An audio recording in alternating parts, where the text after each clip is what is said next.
गुढीपाडवा विशेष श्रीखंड पुरी बनवलेली आहे. अगदी पटकन तयार होणारी रेसिपी आहे. इथे मी आजच्या व्हिडिओमध्ये अगदी टम्म फुगणारी आणि कमी तेलकट होणारी पुरी कशी बनवायची त्याचं अचूक प्रमाण आणि अचूक पद्धत दिलेली आहे.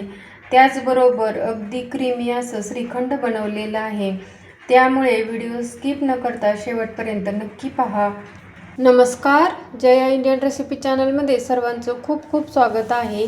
गुढीपाडवा विशेष श्रीखंड पुरी बनवणार आहे. त्यासाठी इथे मी काय करत आहे, एक सुती कापड रुमाल घेतलेला आहे. त्याच्यामध्ये इथे मी बरोबर अर्धा किलो दही घेतलेला आहे. दही तुम्ही कोणतंही वापरू शकता.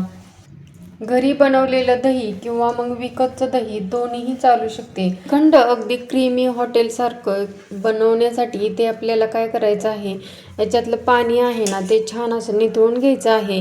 इथे मी व्हिडिओमध्ये दाखवत आहे त्या पद्धतीने आपल्याला काय करायचं आहे, असं फिरवून याच्यातलं जेवढं शक्य असेल ना तेवढं पाणी निथळून घ्यायचं आहे. म्हणजे आपलं श्रीखंडही छान असं क्रीमी बनतं. हे पाणी चांगलं निथळून नाही ना घेतलं तर आपलं श्रीखंड आहे ना ते खूप जास्त पातळ होऊ शकतं. त्यामुळे अशा पद्धतीने जेवढं शक्य असेल तेवढं पाणी निथळायचं आहे.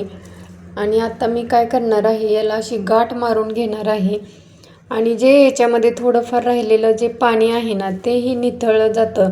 आपल्याला हा जो रुमाल आहे तो असाच याच्यावरती ठेवला तरीही चालू शकते. आणि याच्यावरती आपण एखादं वजन जरी ठेवलं तरीही याच्यातलं पाणी खाली डब्यामध्ये निथळून जाऊ शकतं.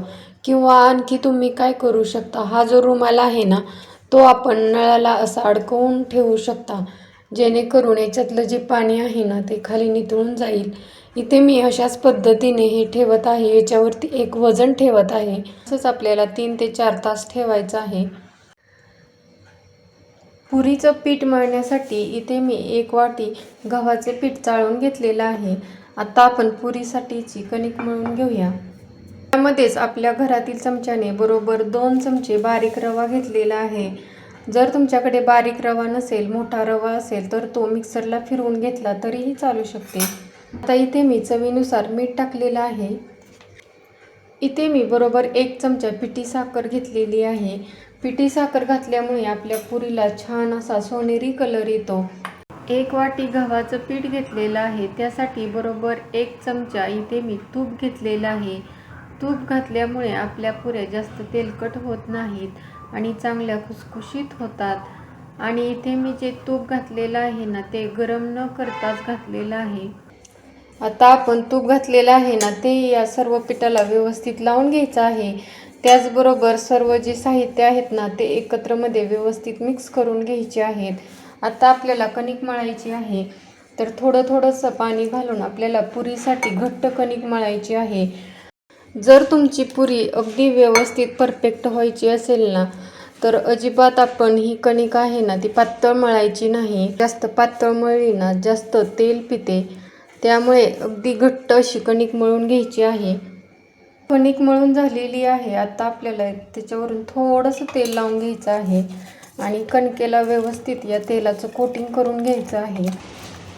जर आपण अशीच कणिक झाकून ठेवली तर ही कणिक वरून अशी कोरडी होते. त्यामुळे असं तेलाचं व्यवस्थित कोटिंग करून घ्यायचं आहे.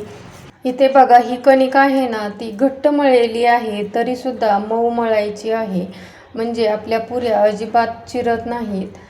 तर ही कणिक आता मी 15 ते 20 मिनिटे झाकून ठेवणार आहे. म्हणजे अगदी सॉफ्ट अशी ही कणिक भिजली जाते आणि याच्यामध्ये जो रवा घातलेला आहे ना तोही चांगला फुलला जातो. 4 तासानंतर इथे बघा याच्यातलं भरपूर असं पाणी निथळून गेलेलं आहे. आता आपला इथे चक्का तयार झालेला आहे आणि तुम्हाला इथे मी दाखवते. इथे बघा अगदी याच्यामधलं भरपूर पाणी निथळून गेलेलं आहे आणि हा जो चक्का आहे ना तो अगदी छान असा कोरडा झालेला आहे. असा चक्का बनला म्हणजे आपलं श्रीखंडही छान क्रीमीही होतं आणि जास्त पातळही होत नाही. तर आता आपण श्रीखंड बनवायला घेऊया. मी जे हे दही वापरलेलं आहे ना ते विकतचं दही वापरलेलं आहे. तुमच्याकडे जर घरी बनवलेलं दही असेल ना तर तेही वापरू शकता. मार्केटमध्ये जसं अगदी क्रीमी श्रीखंड भेटतं त्या पद्धतीने श्रीखंड होण्यासाठी आपल्याला हा जो चक्का आहे ना तो छान असा फेटून घ्यायचा आहे. म्हणजे आपलं श्रीखंड ही छान क्रीमी होतं. तर इथे मी हा चक्का आहे ना तो छान असा फेटून घेत आहे. हा चक्का जसा फेटत आहे ना तसा हा छान असा हलकाही दिसत आहे आणि याचा कलरही छान असा सफेद झालेला आहे आणि क्रीमीही दिसत आहे. हा चक्का व्यवस्थित फेटून झाला ना याच्यामध्ये आता इथे मी साखर टाकत आहे. तर इथे मी या चमच्याने बरोबर 2 चमचे पिठी साखर टाकत आहे आणि ही साखर दळताना मी याच्यामध्ये 2 वेलचीही टाकलेले आहेत. वेलची टाकल्यामुळे या श्रीखंडाला छान टेस्ट येते. साखर तुम्ही आवडीप्रमाणे कमी जास्त करू शकता. ते मी थोडेसे केसर दुधामध्ये भिजवून घेतलेले आहेत. हेही याच्यामध्ये टाकून घेते. याने काय होतं श्रीखंडाला छान असा कलर येतो. जर तुमच्याकडे केसर नसेल तर नाही टाकलं तरीही चालू शकते. आता हेही आपण छान असं मिक्स करून घेऊया. साखर आणि हे जे केशरचं दूध आहे ना ते व्यवस्थित याच्यामध्ये मिक्स करून घेऊया. इथे आपलं मस्त असं क्रीमी आणि टेस्टी असं श्रीखंड तयार झालेलं आहे. आता हे श्रीखंड सर्व करण्याच्या अगोदर आपल्याला थंड करून घ्यायचं आहे. तर इथे मी आता काय करणार आहे हे असं झाकून फ्रीजमध्ये थंड होण्यासाठी ठेवणार आहे. आणि इथे कणिक भिजायला ठेवल्यापासून 15-20 मिनिटे झालेली आहेत. यापेक्षाही जास्त वेळ ही कणिक भिजायला ठेवू नका, कारण आता उन्हाळ्याचे दिवस आहेत त्यामुळे ही कणिक आहे ना जास्त वेळ भिजायला ठेवली तर पातळ होऊ शकते. इथे बघा अगदी छान अशी आपली ही कणिक भिजलेली आहे आणि अगदी मऊ झालेली आहे आणि घट्टही आहे. आता आपल्याला पुऱ्या बनवण्यासाठी असे छोटे छोटे गोळे बनवून घ्यायचे आहेत. जशी तुम्हाला पुरी लहान मोठी लाटायची आहे ना त्या पद्धतीने गोळे बनवून घेऊया. इथे मी अगोदर सर्व गोळे बनवून घेणार आहे आणि त्यानंतर पुऱ्या लाटणार आहे. तुम्ही हवं तर जसं गोळे बनवाल, एक गोळा बनवला की पुरी लाटून घेऊ शकता, परत दुसरा गोळा बनवला आणि दुसरी पुरी लाटून घेऊ शकता. इथे मी सर्व गोळे बनवून घेतलेले आहेत आणि जेवढं मी पीठ घेतलेलं होतं ना त्याच्यामध्ये बरोबर 13 गोळे तयार झालेले आहेत. आता इथे मी पुऱ्या लाटून घेते. तर इथे मी एक गोळा घेतलेला आहे. आता इथे मी पुरी लाटून घेते. पुरी लाटताना जर पोळपाट बेलण्याला चिकटत असेल तर त्याला तुम्ही तेल किंवा थोडंसं पीठ लावू शकता. इथे मी थोडंसं याला पीठ लावून घेते. जास्तही पीठ लावायचं नाही, नाहीतर पुऱ्या व्यवस्थित होत नाहीत आणि याचं जे पीठ आहे ना ते तेलामध्ये तळताना उतरलं जातं आणि आपलं तेल खराब होतं. त्यामुळे जर पीठ लावायचं असेल ना तर थोडंसंच पीठ लावायचं आहे. आपल्याला जर पुरी टम्म फुगलेली हवी असेल ना तर थोडीशी जाडसरच ही पुरी ठेवायची आहे. इथे बघा अशा पद्धतीने थोडीशी मध्यम जाड ही पुरी ठेवलेली आहे. आता मी अशाच पद्धतीने आणखी पुऱ्या लाटून घेणार आहे. एकदम सर्व पुऱ्या लाटून त्यानंतर मी तळणार आहे. इथे आता ही पुरी आहे ना ती मी या ताटामध्ये ठेवते आणि आपल्याला याच्यावरून एक सुती रुमाल ठेवायचा आहे, म्हणजे या पुऱ्यावरून कोरड्या होत नाहीत किंवा सुकत नाहीत. तुम्हाला आणखी एक पुरी लाटून दाखवते. मी आता सुरुवातीलाच याला पीठ लावून घेतलेलं आहे आणि अगदी हलक्या हाताने आपण ही पुरी लाटून घ्यायची आहे. पुरी लाटताना लक्षात ठेवायचं आहे की सर्व बाजूने ही पुरी एकसारखी लाटली गेली पाहिजे. कुठे जास्त पातळ किंवा जास्त जाडही ठेवायची नाही. इथे बघा मी दाखवत आहे त्या पद्धतीने अगदी छान अशी पुरी लाटली जाते.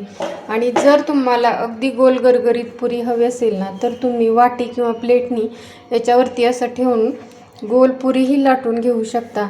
इथे मी अजिबात असं कट करून घेत नाही, डायरेक्टच मी ही पुरी तळायला ठेवणार आहे.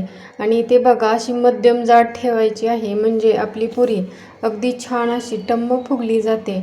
आता राहिलेल्याही पुऱ्या मी अशाच पद्धतीने लाटून घेते. इथे मी सर्व पुऱ्या लाटून घेतलेल्या आहेत आणि एका मोठ्या ताटामध्ये या सर्व पुऱ्या लाटून ठेवलेल्या आहेत. असं केलं म्हणजे काय होतं, एकदम आपण या पुऱ्या तळायला घेतल्या ना आपली गॅसचीही बचत होते. आता आपण या सर्व पुऱ्या छान अशा तळून घेऊया. पुऱ्या लाटण्याच्या अगोदरच इथे मी गॅसवरती तेल मध्यम गॅसवरती गरम करण्यासाठी ठेवलेलं होतं. आपण पुऱ्या तळून घेऊया. पुरी टाकली की आपल्याला काय करायचं आहे, या पुरीवरती असं साईडनी थोडंसं याच्यावरती तेल टाकायचं आहे, म्हणजे आपली पुरी अगदी छान अशी टम्म फुगली जाते. इथे बघा अगदी छान अशी ही टम्म पुरी फुगलेली आहे। आता आपल्याला काय करायचं आहे, लगेच पुरी उलटायची नाही, खालच्या साईडनी छान अशी तळून द्यायची आहे आणि त्याच्यानंतरच उलटायची आहे। आता खालच्या साईडनी थोडीशी तळली की उलटून घ्यायची आहे आणि व्यवस्थित आपल्याला दोन्ही साईडनी अगदी खुसखुशीत होईपर्यंत आणि छान असा याला सोनेरी कलर येईपर्यंत ही पुरी तळून घ्यायची आहे। पुरी तळताना गॅसची फ्लेम फुलच ठेवायची आहे, म्हणजे आपली पुरी जास्त तेलकटही होत नाही आणि अगदी छान अशी टम्म फुगली जाते। इथे बघा ही आपली पुरी अगदी छान टम्म फुगलेली आहे। दोन्ही साईडनी हलकासा याच्यावरती सोनेरी कलर येईपर्यंत तळून घ्यायची आहे। पुरी दोन्ही साईडनी छान अशी तळली ना, याच्यातलं तेल निथळून घ्यायचं आहे। आता ही पुरी तेलामधून काढून आपल्याला एका जाळीवरती काढायची आहे। अशा पद्धतीने एक जाळी घेतलेली आहे, त्याच्या खाली टिश्यू पेपर ठेवलेला आहे, जेणेकरून याच्यातलं जे एक्स्ट्राचं तेल आहे ना ते खाली टिश्यू पेपरवरती निथळलं जातं। आता राहिलेल्या ही पुऱ्या आपण अशाच पद्धतीने तळून घेऊया। पुरी तेलामध्ये टाकण्याच्या अगोदर तेल छान कडकडीत गरम असायला हवं आहे आणि पुरी तेलामध्ये टाकली की याच्यावरून असं कडकडीत गरम तेल टाकायचं आहे, म्हणजे पुरी अगदी छान टम्म फुगली जाते। पुरी तळताना गॅसची फ्लेम फुलच ठेवायची आहे आणि दोन्ही साईडनी याच्यावरती हलकासा सोनेरी कलर येईपर्यंत पुरी छान तळून घ्यायची आहे। फुल गॅस ठेवल्यामुळे काय होतं, आपली पुरी जास्त तेलकट होत नाही आणि छान अशी टम्म फुगली जाते। दोन्ही साईडनी छान सोनेरी कलर येईपर्यंत तळून घ्यायची आहे। बघा ही पुरी अगदी छान टम्म फुगलेली आहे। आता राहिलेल्या सर्व पुऱ्याही मी अशाच पद्धतीने तळून घेते। इथे मी फ्रीजमधलं थंड असं श्रीखंड घेतलेलं आहे आणि इथे मी आता हे सर्व करत आहे। इथे बघा अगदी मार्केटमध्ये जसं भेटतं ना तसंच अगदी क्रीमी हे श्रीखंड तयार झालेलं आहे। तुम्हीही अशा पद्धतीने या गुढीपाडव्याला नक्की श्रीखंड पुरीची थाळी बनवून पहा, तुम्हाला नक्की आवडेल। श्रीखंडावरून थोडेसे बदामाचे आणि पिस्त्याचे काप कट करून टाकत आहे, तुम्ही आवडीप्रमाणे टाकू शकता, जर आवडत नसेल तर नाही टाकलं तरीही चालू शकते। इथे आपली गुढीपाडवा विशेष श्रीखंड पुरीची थाळी तयार झालेली आहे। तुम्हाला हा व्हिडिओ आवडला असेल तर नक्की लाईक करा, शेअर करा। चॅनलवरती नवीन असाल तर प्लीज चॅनलला सबस्क्राईब करा, त्याच्या शेजारी जे बेल आयकॉन आहे तेही प्रेस करा, म्हणजे नवीन व्हिडिओचं नोटिफिकेशन भेटेल। व्हिडिओ शेवटपर्यंत पाहिल्याबद्दल खूप खूप धन्यवाद। पुन्हा भेटूया अशाच नवीन रेसिपी बरोबर। तोपर्यंत मस्त खा, हेल्दी रहा। नमस्कार।